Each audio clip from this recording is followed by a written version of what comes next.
So now we are talking about two moments here. One is the trans movement, let's say, and then the other one is the feminine, the feminism movement. So we need to understand basically these two movements are similar on certain aspects and different on certain aspects. So when we talk about similarity, especially, so the problems are because of the gender. So let's say cis-het women, their gender is the problem, as in the problems which they are subjected to, it's because of their gender. Similarly, when it comes to trans persons, their gender identity is the root cause of the problem. Yeah. Now when it comes to other aspect of this movement, so basically feminist movement is all about equality. So equality when it comes to socio-economical, political rights, yeah. Likewise, when it comes to the transgender movement, it is also for equality, yeah. Have you heard the term TERFs, TERFs? Yeah, yeah, yeah. So TERFs, so cis women have these misogynistic men hating them, conspiring against them. Likewise, trans women have not just the cis-het men, but also TERFs. Who are TERFs? TERFs are Trans Exclusion Radical Feminists, or maybe misogynistic women who constantly take away their womanhood. I mean, go on my blog. Of course, I have not put all the comments on public display, but you will find certain comments which have been put by women, cis-het women. And they just come on the blog and spew venom. So they try to take away my womanhood. So I'm just not fighting my battle against that patriarchy and misogyny. I'm also fighting my battle against these misogynistic women. Yeah? Now, when it comes to similarities, so I think all of you have attended the discussion since morning. So a lot of aspects about the cis-het feminism fights have been spoken already. But when it comes to trans movement, it starts from very basics. So now we all know the kind of cosmetic surgeries even cis-het men go through. Just go to Google, type the most common cosmetic procedures for men, you will find liposuction, rhinoplasty, and whatnot. And when it comes to cis-het women, the surgeries start from maybe the tip of your head, hair till I think your toes. It's endless. So our approach towards it today is very normal.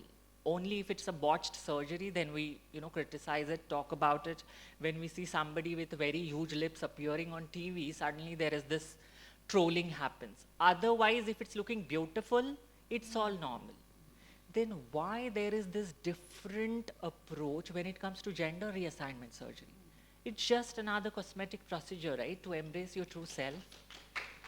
So even for this cis-het men and the TERFs, they must be going through a lot of cosmetic surgeries which they find normal. So a trans person going through gender reassignment surgery, why do you have a problem with it? Yeah. The next step, as I mentioned, is legal rights and protection. We are talking about marriages, but then when you look at a trans woman, how many of you will think, when is she getting married? The first question which will come to your mind is, have you gone through a surgery? How is that point of discussion here?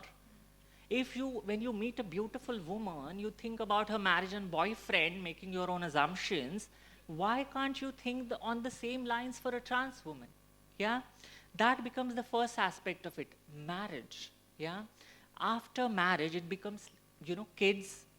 And in trans women who identify themselves beyond the binary definition. Like, for example, I have gone through legal transition, all my documents call, as in my gender is female, so I fit into the binary definition. So maybe the challenges, those are put forward to me because of the legal aspects are minimal.